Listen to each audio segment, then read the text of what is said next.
Language. Language is our way of communicating ideas with one another, be it through spoken word, signed gestures, or written sigils. It's used by nearly every single human every single day, and if you haven't heard of it, you're lying. Largely unrelated, swords. Swords are weapons with a lot of prevalence and relevance in so many different cultures across the globe, which means there's a lot of ways to use them and a lot of types of swords. And I mean a lot.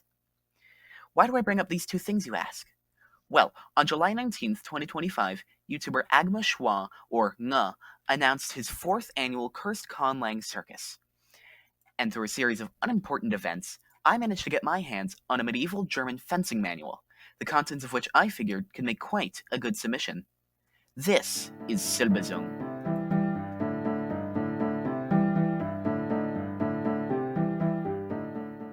To understand Silbezung, we must first understand its lore, and its lore starts in Germany, specifically 1400s Germany.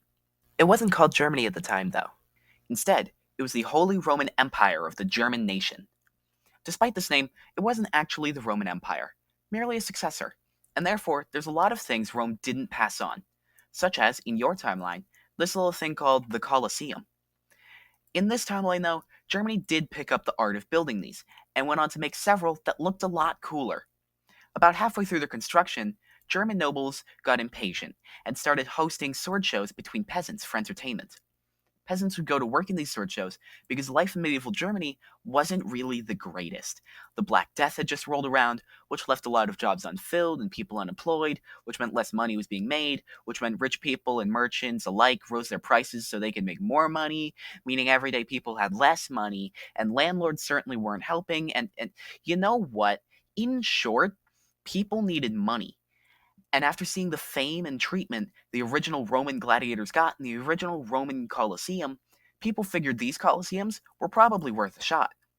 Unfortunately, rich people are rich people, which means the living conditions in these Colosseums weren't much better than they were outside.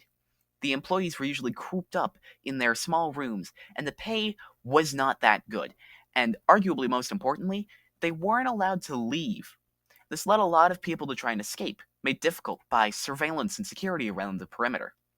Another big thing, they weren't allowed to interact most of the time they were there. The main time they could interact being on the arena. And it's not like they could just talk about escaping with their bosses, investors, and an entire audience watching. So they had to find a more secret way to communicate, leading to the development of Silbezung, or literally, silver tongue. Great! Now that we understand why Silbezung, we can start to learn how Silbezung, starting with its grammar. The manual I found doesn't go super deep into grammar, but it does say that Silbezung essentially just uses some German grammar with some adjustments that we'll get into later. That being said, German word order confused me for a while when I started learning it, so if I get any of this wrong, please feel free to correct me in the comments. But because of that, I turned to the light and the dark sides of the informational internet, Wikipedia, and Reddit, and I came to one key takeaway. German doesn't really give a shit. Except when it does. You see, unlike a lot of other languages, English included, German doesn't really have a set word order, that meaning the object and the subject can go wherever you want in a sentence to determine emphasis. What does matter, however, are the verbs. A basic sentence stripped of any meaning in German would look something like this. The finite verb, which is the conjugated verb, or the verb that directly complements the subject, always goes in the second slot of the sentence. Any other verbs go at the end. Let's use the example sentence, Ich sollte die Pizza essen, or I should eat the pizza. The phrases ich and die Pizza could switch spots if I wanted to emphasize them differently, but notice how sollte is in the second slot. This is because it is conjugated and it directly complements ich, which is the subject, while essen is unconjugated, it's in its infinitive form, so it goes directly at the end of the sentence. Now, this sentence, die Pizza sollte ich essen, wouldn't mean the pizza should eat me. It would still mean I should eat the pizza, but it would read more, I should eat the pizza, while the former sentence would mean more, I should eat the pizza. What Hüfte and Kleushow could be grouped in with words, they are not grouped in with the words in the manual because they do not carry any lexical information. Instead, Hüfte and Kleushow exist purely for the sake of helping speech flow. What are Hüfte and Kleushow, you ask? Good question. Hufta and Koizhou are a stance and a strike, respectively, that are used exclusively in this language. The pictures in the manual were a bit fuzzy and hard to see, but I believe I recreated them pretty well for you to see here. How they would work is the speaker would execute a Hufta, signaling an upcoming Koizhou. The listener would see this and mirror their stance, and then both combatants would execute a Koizhou, letting their blades meet in the middle and placing them in a bind, from which pretty much every other move in the language that does carry lexical information can be carried out properly.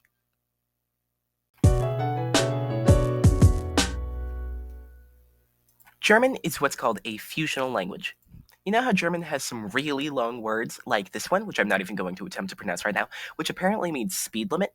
It's actually several words fused together into one, which is what makes a fusional language fusional.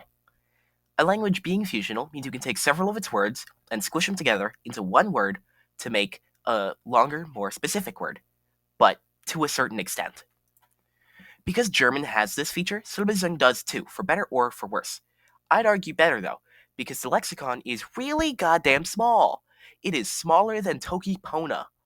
For people with healthy social lives, Toki Pona is what we call a minimalist language, which means it has a tiny amount of words. It's one of the world's smallest languages. There are languages smaller than Toki Pona, but Toki Pona is the world's most well-known minimalist language. This means most words in Silberzung are composed of several root words, glued together to convey specificity. Unfortunately, though, there's no real way to tell if someone is using two or more words or a compound word, other than context. If you don't know what reduplication means, it's when you repeat a word several times, usually affecting the meaning of the word. An example in English would be schmo reduplication, when you say things like lawyer schmoyer, which is a way to mock things. Often, reduplication strengthens the meaning of words, like how wiki means fast in Hawaiian, but wiki means very fast, and this is the origin of the name Wikipedia. But in Silberzung, it actually weakens them, so much so that it makes the words mean the opposite thing, which means to say no, you actually have to say yes, yes. You've probably heard of tempo before, although likely in music, and I'm not turning this into a musical language, somebody already did that. Tempo in sword fighting is how fast you move. Not everyone uses it as a grammatical feature in Silberzung, but those who do use it to indicate mood. Silberzung has three moods, those being indicative, potential, and interrogative. Moving slowly indicates that the speaker is using the indicative move, which for those who don't know just means you're stating a fact. Moving at a medium pace indicates the potential mood, meaning hypotheticals, and moving quickly indicates the interrogative mood, which is questions. Sometimes, though, tempo can act kind of like tones, changing the meaning of certain words. This doesn't work on every word, but take an amnemen, for example. Amnemen is every positive word, like good. A slow one would mean okay. A normal amnemen would be good, and a fast amnemen would be best. This only applies to specific words, though, and only when you use the tempo exclusively on said word and not for the rest of the sentence. So, most people don't use it like this. That's it for grammar, though, which means now we can go take a look at the lexicon. The lexicon of Silberzung is actually quite simple. It's just different sword strikes and different sword stances that the speaker has to execute facing the listener or at the listener to convey a message. So it's not easy, no, but it is simple.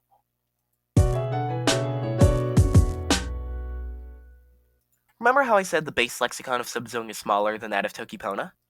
Well, Tokipona has around 130 words, depending on how you ask. So how many does Silberzung have? Maybe 90? 70? Much less. It's actually closer to 19, or maybe 31, or even 39, depending on how you count, actually, or 45 at a maximum, though. I'm about to go through the entire dictionary, but the average viewer, and probably Big Lang, won't actually want to learn or speak this language, so I'm going to do it quite fast, because you don't actually need to see it, it's just here as extra language information. If you actually do want to read it for some reason, you'll have to either pause the video or slow down time. Ready? Okay, go.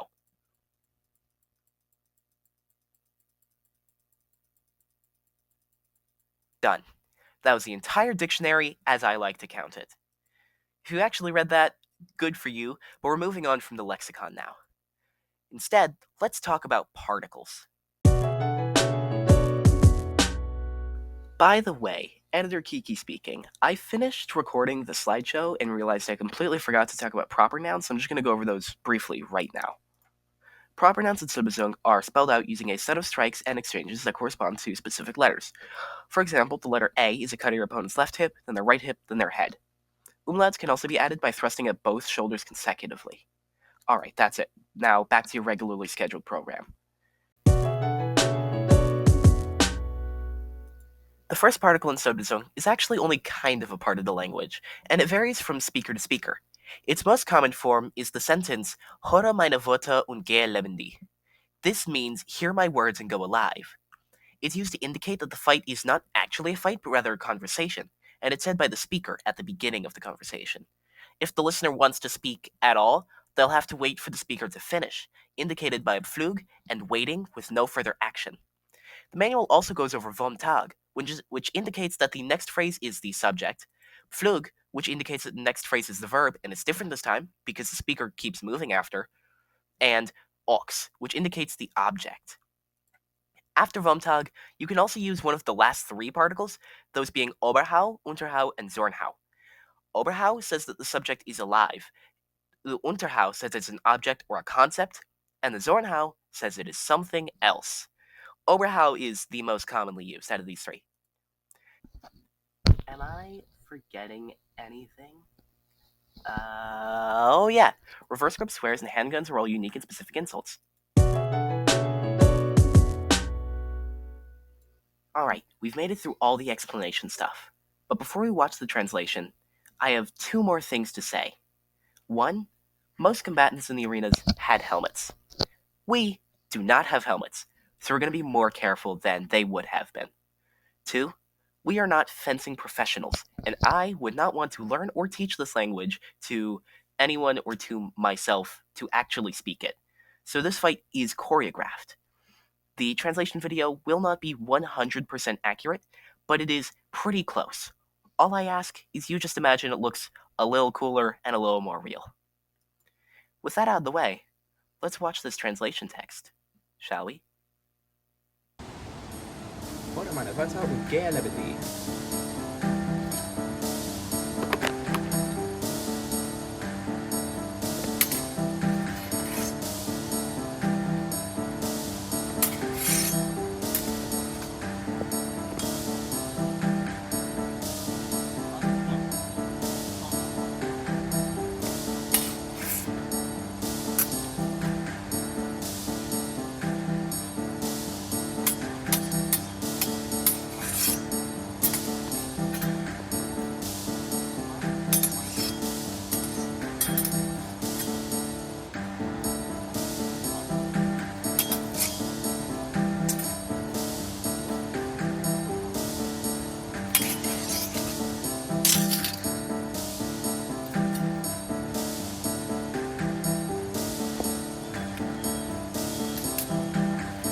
Vom Tag, Oberhau, Suchen, Flug, Absetzen, Abnehmen. The transition. Abnehmen. Fit. Ox. Abnehmen. Unterhau. B.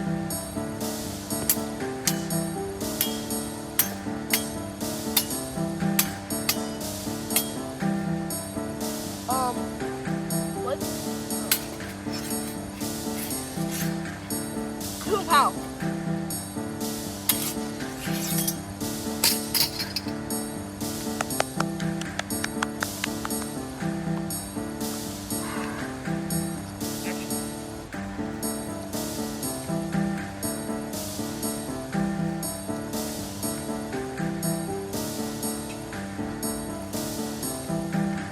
Montag, Oberhau, Suchen, Montag, O T Wontag Unterhau Suchen A D D Flug A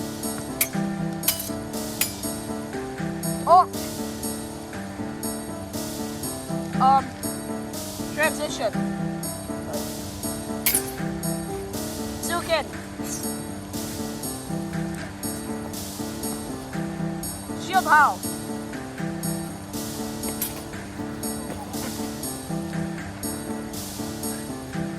Wontag Unterhau A Scheitelhau Flug Scheitelhau Flynn Ox Transition Suchen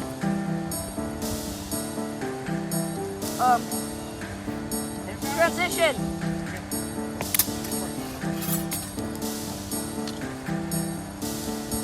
Curacao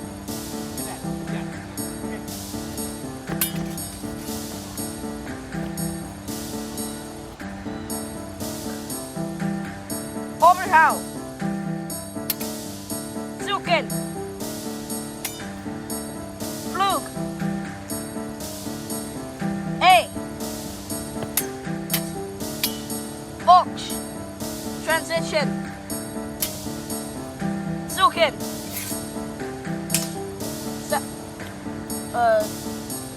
Schildhau Scheitelhau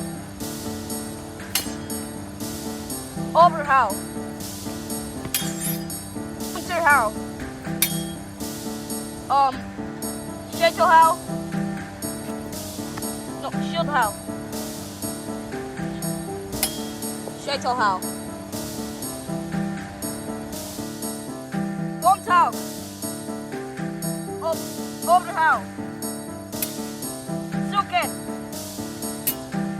Flug A Ox Suchen Flynn Suchau Rickhau Schildhau Scheitelhau Overhau Flug A Ox Abnehmen Unterhau